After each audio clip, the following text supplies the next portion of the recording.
Donald Trump speaking in Michigan this evening. He just wrapped up a few minutes ago. In a personal story segment tonight, we're pleased to have Sarah Palin, who, as everybody knows, ran for vice president in 2008 on a McCain ticket, and she also is in Michigan, Detroit, where she's working for Donald Trump.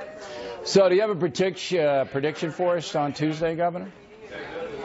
Well, if Trump wins, then America wins. And, I heard you speaking with the guests a little bit earlier asking if the Trump momentum had stopped. And I'm thinking, you're not in Michigan then, because they are hot for Trump. And they here, desiring so much to be that comeback state, they understand that it's someone from the private sector who needs to get in there and shrink government and allow industry to really get revved up again. That's what these Michigan folks are looking for. Well, the polls say Clinton's up by 5, but he's given it a big shot. And remember, I remember interviewing you 8 years ago, and you wanted to campaign in Michigan, but the McCain people said you could not, and of course the state went to Barack Obama.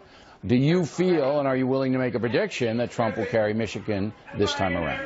There's no reason why he wouldn't. There are these Reagan Democrats here, these blue-collar, hard-working Americans. Maybe they're Democrat, but they so want that positive change for their businesses, for that industry to be ushered in. And, speaking to people all day today, there is so much enthusiasm for that positive change. So, the polls, like I've said before, Bill, polls are only good for strippers and cross-country skiers. What matters, of course, is 2 days from now, the getting out the vote effort, making sure these Reagan Democrats and independent Michigan folks and Republicans get out there and Michigan? Their vote. Are you going to stay in Michigan to get out the vote there? Is that your assignment?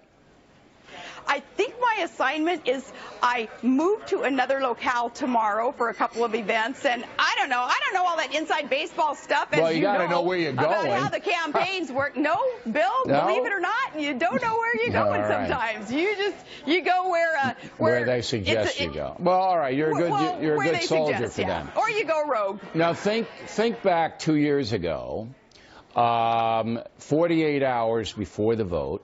Did you think you and Senator McCain were going to win? Well, I did, because I'm always optimistic. But I remember 2 days out, because I was sneaking phone calls out to conservative media markets, to you, to Hannity, because some of the campaign folks were thinking that we needed to really concentrate on trying to shore up some of a liberal vote, bring it on in, and we hadn't spoken a whole lot to conservative outlets. And I remember sneaking phone calls to you guys from a bus. I don't really. I'm trying to think. We had you on a number of times on, it's like this, a straight interview, a play. I don't know whether I do remember a phone call. You called me like 3 in the morning or something. Probably. To wake me up. Get your butt up and work. Yeah, but this one with Trump, he's running a little bit ahead of what you guys were running, but he's still behind. According to polls. Are you saying you don't believe the polls? You don't think they're accurate? And if so, why? Well, it depends on who the pollster is, of course. But and we're doing the average. The average is about 2%. Well, yeah, no. I just don't put a whole lot of faith in polls, especially 2 days out. So many things change, And historically, we have seen great changes take place in a lot of elections at the last minute. And no, I think people are so ready for change that they know that to fix the corruption that is so rampant in our federal government, you don't elect those who did the corrupting. And we have such a clear choice in this election, someone who's been part of the problem or someone who is bound and determined to work with us to fix the problem. Do you know Hillary Clinton well? Have you spoken with her? I have spoken with her husband. I have not spoken with Hillary. You have never spoken to Hillary Clinton? I think I've ever met her. No? I think I'd remember it if I did. Okay. The gender gap is going toward her on the female side, the male side overwhelmingly for Donald Trump. Why? Well, I would hope that women aren't buying into that shtick that's going on right now, a little bit of that, hey, vote for me just because I'm a gal. And, you know, we've learned before to not base a vote based on, you know, gender or any kind of difference, but really on what that person stands for. And no, I think the women of America, they too are wanting a cleaned up government just as much as the men are. Gender isn't an issue. Again, the polling doesn't show that if Hillary Clinton doesn't win the women by 55%. Do you admire the fact that Hillary Clinton is running for president at all? Do you have any admiration for her?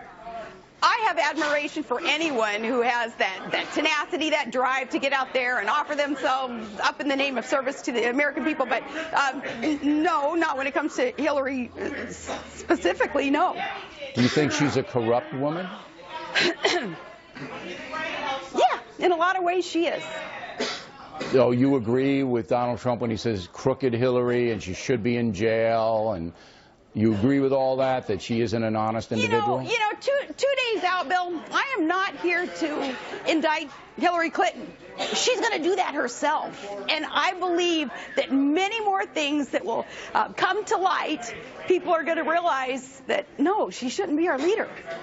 So you believe that come Election Day, only 2 days away, that light bulbs are going to go off and Trump's going to win big? Do you think he's going to win big? I think he is, and I think America's going to win right along with him. He's going to allow us to make America great again. All right, Governor, we appreciate you taking the time. We know you're busy.